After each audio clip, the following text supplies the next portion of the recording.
देखें, ये असम्बलियों के इलेक्शन जनरल इलेक्शन ही हैं और जो इंतखाबात यानी जिस असम्बली का टेन्योर चाहे उसका इलेक्शन कभी भी हो, उसका जो टेन्योर 5 साल जब होगा तो वो जनरल इलेक्शन ही कहलाएगा।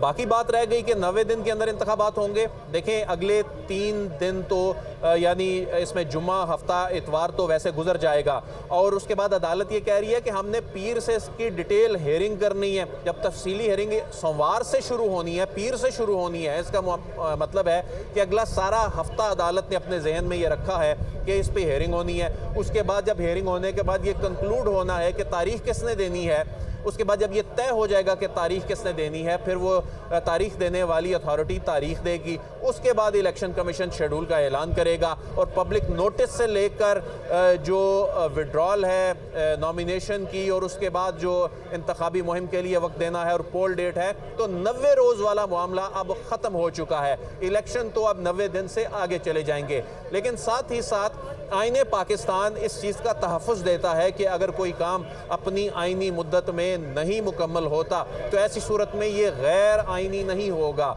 बहुत से ऐसे मामलात होते हैं जिसमें आइनी जो वो रिक्वायरमेंट होती है उन तारीखों की, वो डेडलाइंस की, वो पूरी नहीं होती तो वो गैर आइनी नहीं हो जाता।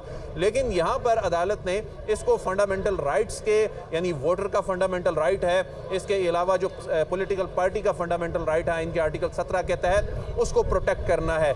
यहाँ पर उस बहरानी कैफियत जिससे बहुत से सवाल जिनके जवाब मुल्क में कोई देने को तैयार नहीं है, अगर कोई इस सवाल का जवाब देने के लिए सामने आता भी है तो दूसरा इदारा इसको मानने के लिए तैयार नहीं होता। तो ऐसी सूरत में इन सवालात के जवाबात तो बिलाखिर आने ही हैं। यानी अब 90 रोज़ में इंतखाबात होने से ज़्यादा बड़ा प्रॉब्लम ये है कि एक हैजानी कैफियत है, इसको कैसे ख़त्म करना है। बड़ा मामला ये है कि क्या मुस्तकबिल में ऐसी सूरत हाल पैदा होगी तो क्या ऐसा ही बहरान पैदा होता रहेगा। अब इस मामले को सेटल तो होना है और अब ये मामला चूंकि 184(3) के तहत यहाँ टेकअप हो चुका है तो अब इस जो लाहौर हाई कोर्ट में मामला चल रहा है उस मामले में ऐसे लग रहा है कि अब ये मामला वहाँ पर तय होने की बजाय यहाँ तय होगा। लाहौर हाई कोर्ट ने अगरचे इस पर फैसला सुनाया, लेकिन लाहौर हाई कोर्ट की जानिब से फैसला सुनाते हुए इलेक्शन कमीशन को ये बाउंड कर दिया गया कि आपने मुशावरत करनी है गवर्नर साहब से।